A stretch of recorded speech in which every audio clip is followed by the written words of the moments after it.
Hey everybody, it's Penny and welcome back to my Cutie Berry Life, where I share with you tips and tricks to be as successful as possible with your new berry-tastic reality. And that's Miss Zena trying to jump somewhere she doesn't belong, in my office. So today I want to talk about something that I could be sharing with my TOPS chapter. For those of you who don't know, I've been with TOPS, Take Off Pound Sensibly, for about 15 years. And all I have to show for it is gaining and losing 2 pounds. So, the majority of the people that are in TOPS, they don't gain a lot. So it's a good way of being accountable, and it's also a peer group, and it keeps you steady. And that's one of the reasons why I like it. And then plus, I don't have any family in Texas. And so they've become my family after 15 years of hanging out with the same people, they kind of become your family. So, anyways, I've got this lecture that I need to be doing, and I've been studying a lot of different stuff. And one of the things that I've learned in this weight loss journey is you have to stay on top of your mind, because the physiological part of it is being taken care of by the surgery, at least for the first couple of years. But after that, it's all you and it's your mind. So one of the things that I've been looking at lately is this thing called the diet mentality. And I don't know if anyone's done this, but this is what my mind says. So diet, Richard Simmons used to say diet is die with a T on it, which is, pretty close.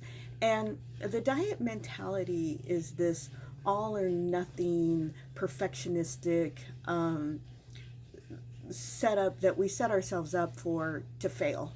So instead of living a healthful life, we perpetuate this diet thing.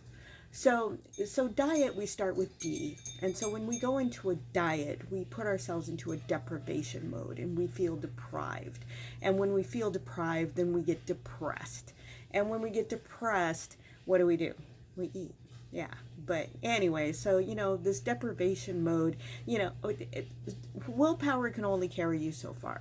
One of the things that I'm learning working on the night shift is my willpower is out the friggin' window. So I've got to set myself up to be successful. I have to have snacks that are healthy. I have to have fruits. I have to have my whole foods.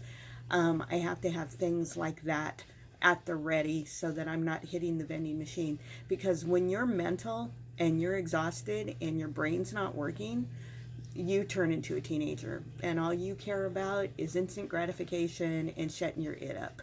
So, no. So set yourself up for success. And even though, when you're on a diet, you get into this deprivation mode, and it's just disgusting, and it's deplorable, and it totally sucks, and then you hate yourself, and it's not fun. So after D, we go into I, and in I, we go into, I had this all written out. Insecurity. Yeah, there we go. So we go from deprivation to insecurity, and depending on where your food issues are, a lot of people grew up in really jacked households. I'm learning this from speaking with a lot of my online friends, and food was like an issue. Like parents would go to KFC and buy 3 chicken meals, and mom would get 1 chicken meal and dad would get the other chicken meal, and the kids 4 would split the 1 chicken meal. And talk about food insecurity. And of course you're going to have food issues if you grow in a situation like that. Or, mom was an alcoholic or dad was an alcoholic, and there wasn't ever food in the fridge, and and I had one girlfriend tell me that one day her mom sent her to school with a brick of top ramen, like uncooked, and no way to cook it. I mean, just a brick of top ramen. And she said she was at lunch like this. So I mean, there are food insecurities out there, and people can share a bazillion stories because they totally exist. And then there's your own personal insecurities. So, your internal dialogue, the stuff that you're working with, and these things that, are your internal little demons, and those insecurities. And so insecurity does what? It makes us emotional. Yeah, so we go from deprivation to insecurity to emotional. And for the majority of us, we all know We are emotional eaters. We're happy, we eat. We're sad, we eat. We're depressed, we eat. We're I don't know, any emotion. I have in one of my books, I wish I snagged it, but I don't have it handy. I have like an emotion wheel.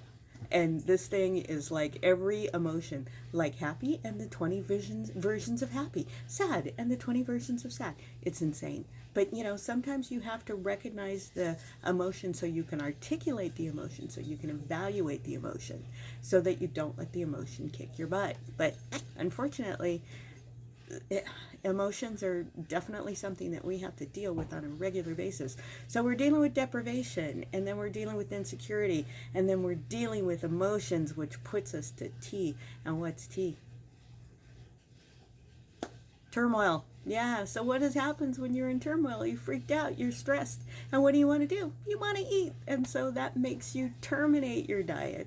And so then, boom, you go putting yourself into these emotions of being a failure and that you're not worthy and insecurity. And then it just puts you back in the whole cycle again. And then you start out with deprivation.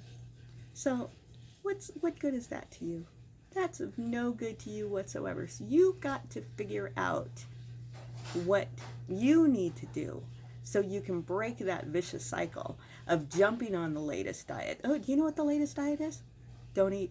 Yeah, believe it or not, I was watching YouTube videos, and I just have them on, constant play, and they just play. And I listen, because what I'm looking for is I'm looking for information. I'm looking for information that works for me, because every human body is different. And so that's what you have to do too, is you have to find the healthy way of eating that works best for you. Okay, so anyway, so there's this new thing. So everybody got sick and tired of keto and not being able to go to the bathroom because, they're not eating any fiber or anything. And so now the new thing is 1 meal a day. 1 meal a day. So you know what's going to happen if you only eat 1 meal a day? It's a byproduct of intermittent fasting, which is also don't eat. So and so the 1 meal a day people are going, well, that's a little too hard. Can we have 2 meals a day? So whatever. Eat with your circadian rhythms. This is another thing that I learned about your circadian rhythms.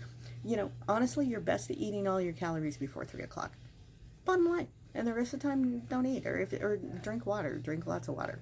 Water. You're a giant cucumber with anxiety anyways. So just drink water. So anyway, so that's what I wanted to talk about was diet.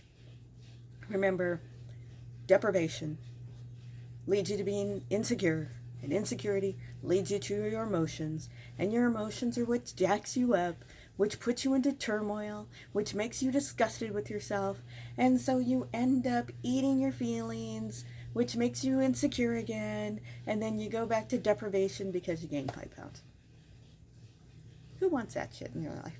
I sure the hell don't. So, anyways, so catch me the next time when I start telling you about how to be healthy.